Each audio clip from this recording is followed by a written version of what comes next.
çok güzel, çünkü arkadaşlarımlayım. Hayaller gerçeklerden çok da uzak değildir bazen.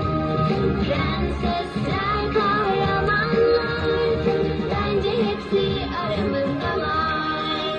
Masallar kadar güzel bir hayalin ortasındayım. Arkadaşlarım, pembe mavi düşlerim ve ben bir oyun bahçesi, rengarenk çiçekler. Sen de gel hadi hep beraber oynayalım.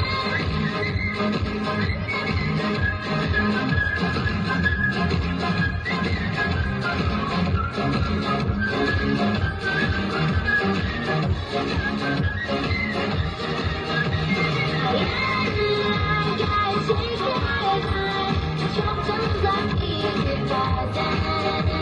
Prensesler, kahramanlar, bence hepsi aramızda var.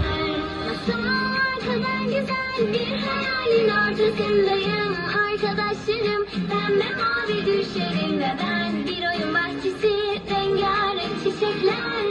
Sen de gel hadi. Masallar kadar güzel bir hayalin ortasındayım. Arkadaşlarım, pembe mavi düşlerim ve ben bir oyun bahçesi, rengarenk çiçekler. Sen de gel hadi hep beraber oynayalım.